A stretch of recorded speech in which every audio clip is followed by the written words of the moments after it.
Ustaz, saya ingin bertanya ya, soal hadis yang intinya menyebutkan bahwa membunuh cicak atau toke mendapat pahala, baik sekali pukulan, 2 kali sampai 4 kali. Karena jika memang seperti itu terlihat kejam menurut saya. Masya Allah. Bagaimana Ustaz? Teman-teman sekalian, persoalan sebelum masuk ke cicak dia. Ya, sebelum masuk ke cicak. Ada di hadis Muslim nomor hadis 2238 riwayat Sa'ad bin Abi Waqqas, termasuk nanti di Al-Bukhari nomor hadis 3359 riwayatnya Ummu Syuraik. Sebelum masuk ke persoalan cicak, Anda mesti pahami dulu hikmah Allah ketika menciptakan sesuatu makhluk apapun itu terdiri setidaknya dari 3 hal. 3 hal. Yang pertama, ada ujian kemaslahatan. Di makhluk itu dicipta supaya kita mengambil maslahat kebaikannya aja dari situ. Seperti saat Allah menciptakan lebah misalnya. Allah ciptakan lebah, ya. Ketika diciptakan kan buat supaya kita ngambil madunya kan. Madunya ambil, Masya Allah, antum gak pernah persoalkan lebahnya.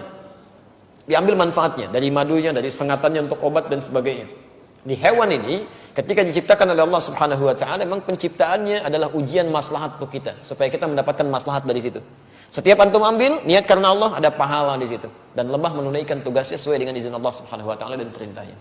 Kedua, ada sebagian yang diciptakan oleh Allah Subhanahu wa Ta'ala sebagai ujian yang menghadirkan madarat di situ, supaya kita mengetahui ada keburukan yang harus kita hindari. Ada keburukan yang harus kita hindari. Misal, nyamuk diciptakan oleh Allah Subhanahu wa Ta'ala. Ketika diciptakan oleh Allah, mohon maaf untuk menunjukkan bahwa ada lingkungan yang kotor di situ, yang tidak bagus. Ada penyakit yang harus dihindari.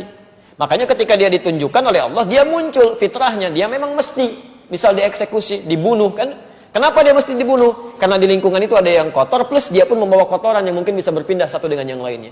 Di pelayanan kehidupannya, tasbihnya kepada Allah, memang khidmatnya untuk menunjukkan ada tanda yang kotor nih pada diri saya. Ada sesuatu yang buruk di lingkungan Anda. Jadi nyamuk itu ketika datang, dia membawa sesuatu yang baik untuk kehidupan kita. Cuman dilihat dengan persepsi yang kotor. Ini ada ujian madarat maksud kita. Ya. Ini ada yang kotor, yang gak bagus. Kita bunuh nyamuk di situ, menghilangkan kotoran yang ada di dalamnya. Tapi diciptakan oleh Allah untuk menandakan ada sesuatu yang harus kita hindari untuk kebaikan kita. Makanya ketika Allah menciptakan nyamuk ataupun lalat, ya Masya Allah turun ayat di situ. Quran surah kedua Al-Baqarah ayat 26. Posisi paling kanan, dari tengah sampai dengan ke bawah. Innallaha la yastahi ayyadriba mathalan ma ba'udatan fama fawqaha. Allah itu enggak pernah punya rasa malu. Kalaupun harus membuat perumpamaan dengan menciptakan nyamuk, karena di balik itu pasti ada kebaikan maslahat untuk kita. Jadi, kenapa antum enggak pernah tanyakan? Kenapa enggak tega membunuh nyamuk? Kenapa enggak mengatakan kejam membunuh nyamuk? Jadi persoalannya bukan bunuh atau tidak bunuh, itu ada ujian bagi kita yang menampilkan madarat di situ yang harus kita kemudian hilangkan. Kalau Allah enggak tampakkan, maka bahaya untuk kehidupan kita. Termasuk cicak. Cicak masuk pada ujian madarat di samping ujian keimanan. Ya, ada madarat. Bukankah ketika cicak datang menandakan bahwa banyak kotoran yang ada di situ? Ada bakteri E. coli yang dia bawa, ada kotoran-kotoran yang ada di sekitarnya. Yang dimakannya pun yang kotor juga. Apa makanan cicak? Nyamuk. Jadi ini menandakan bahwa ketika cicak hadir itu dia diciptakan oleh Allah, bukan diciptakan untuk dibunuh, diciptakan untuk menandakan ada madarat di sekitaran itu dengan kotoran-kotoran. Makanya diciptakan oleh Allah untuk menunjukkan nih ada yang kotor, ada yang gak bagus, termasuk dirinya sendiri. Maka Nabi menyampaikan riwayat Sa'ad bin Abi Waqqas, ya, qala anna Nabiy sallallahu alaihi wasallam, bahwa Nabi sallallahu alaihi wasallam amara qatlal waza', memerintahkan untuk membunuh cicak dan ada pahala di situ. Bunuhnya cicak itu seperti kita membunuh nyamuk untuk menunjukkan ada kotoran-kotoran di situ yang hikmahnya harus kita jauhkan. Memang diciptakan dia untuk menunjukkan itu dan harus dibunuh dia. Harus dibunuh. Ketika Anda bunuh itu bukan cuma ada pahala di situ, tapi menghilangkan keburukan-keburukan yang mungkin muncul. Termasuk di situ mengusir keadaan-keadaan jin, karena jin senang di tempat yang kotor. Makanya saya bisa katakan kalau ada cicak tuh beberapa tempat, itu jin biasanya ada juga di situ. Karena senang di tempat-tempat yang kotor. Ya, senang di tempat-tempat yang kotor. Jelas di sini? Wasamma bi fuwaisiqa, dan Nabi menyebutnya dengan hewan fasik kecil. Hewan fasik kecil. Selain membawa kotoran, dia pernah juga meniup-niup api yang sedang membakar Nabi Ibrahim supaya semakin menyala.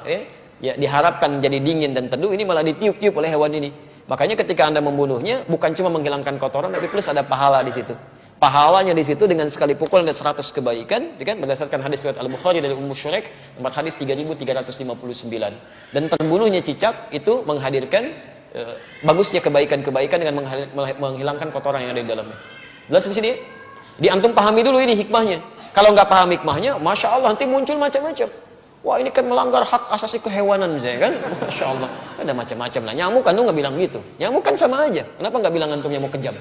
Ya, membunuh nyamuk kejam, bunuh lalat kejam dan sebagainya. Kalau di nyamuk ada kotoran, cicak juga ada kotoran. Ya, jadi sama aja sebetulnya. Ini yang kedua gambaran keimanan kita untuk mengikuti petunjuk syariat. Ada yang ketiga, ujian yang sifatnya penunjukan karakter. Penunjukan karakter. Misal saat Allah menciptakan monyet, gitu kan? Nah, di Quran surah kedua ayat 65. Ya, lihat kalimatnya. Monyet diciptakan untuk menunjukkan karakter yang muncul pada masyarakat Yahudi. Ya, lihat. Wa qulna kunu qiradatan khasiin. Ya, kami katakan, jadilah kalian kera-kera yang dihinakan. Kera-kera yang dihinakan. Kenapa Yahudi dikutuk menjadi kera? Kami pernah punya kajian tafsir di Tripoli. Saya mintakan murid-murid kami pada saat itu untuk praktek langsung di kebun binatang. Dan kita pernah ujikan juga di sini dengan sebagian teman-teman di Kiai. Jadi kita praktek tafsir ke kebun binatang. Dibagi kelompok, keluarkan semua ayat-ayat di Quran yang terdapat kata binatang di situ. Ada monyet, ada misalnya, maaf, unta, ada gajah, ada macam-macam. Terus kita bikin kelompok. Ini kelompok unta, kelompok gajah, kelompok monyet, macam-macam. Analisis. Apa keistimewaan dan keunikan hewan-hewan ini? Dan presentasikan. Saya langsung saja, begitu ada kelompok monyet presentasi, dia sampaikan. Ustaz, ketika kami lemparkan kera itu dengan satu makanan, dia tangkap dengan tangan kanannya begini. Kemudian kami lempar lagi, dia tangkap dengan kirinya begini. Lempar lagi, tangkap dengan kakinya dia begini. Lempar lagi kaki yang satunya lagi. Begitu ada kawanan lain masuk ke situ, dia akan usir, nggak boleh. Tapi kalau dia sudah nggak suka dengan makanan dia akan datang ke tempat yang lain, dia obrak-abrik tempat itu tuh. Mirip kejadian dengan yang sekarang itu. Ya, dia ambil ini, ambil itu, monopoli ini, monopoli itu, bikin orang lain bangkrut, macam-macam dan sebagainya. Begitu sudah nggak suka masuk ke satu tempat, yang di situ suruh keluar semua. Sama kan, menunjukkan karakter. Ya, menunjukkan satu karakter. Makanya ketika antum keluarkan di Quran tuh nggak mungkin, nggak ada yang kosong dari faidah. Pasti ada kebaikan-kebaikan yang mungkin bisa kita dapatkan. Ya, sama semua yang di laut, yang di atas itu semua bertasbih pada Allah Subhanahu Wa Taala. Hewan yang di darat, hewan yang di laut, ikan. Sebutkan jenis-jenis ikan, ya kan? Masya Allah, ikannya banyak tuh. Antum bisa sebutkan sedikit. Kenapa antum senyum? Macam-macam ya. Aneh-aneh aja. Jangan ingat yang nggak betul lah ya. Kasihan anak itu. Namanya Ahsan. Orang Semarang itu punya masalah dia ya, punya masalah di lisannya. Jangan dicela, kasihan. Ya, punya masalah di lisannya, kita harus doakan pada Allah Subhanahu wa taala. Dan kalau menemukan kesalahan dalam sesuatu hal, untuk anak khususnya dalam pendidikan di Quran, di sunnah, itu jangan minta diulang. Jelaskan kesalahannya. Man ra'a minkum munkaran falyughayyir bi yadihi aw bi lisani. Jadi kalau anak salah misalnya, coba sebutkan jenis-jenis nama ikan, ikan paus. Bukan ya, itu bukan paus. Kalau kamu sebutkan paus, itu tuh paus tuh paus, ya kan? Ikan tuh harusnya paus. Paus, seketika sampaikan, bukan paus ya, paus. Maka dia mulai berkata, oh iya, paus. Langsung benarkan. Ya jangan minta diulang. Ulangi. Balik. Kita tidak berbicara yang lain ya. Ini dalam konteks kini tidak terkait dengan masalah-masalah yang muncul ya. Antum jangan pancing-pancing pertanyaan yang membuat resah nanti. Besok-besoknya jadi tersangkal ya kan. Semoga Allah rahmati kita semua. Baik.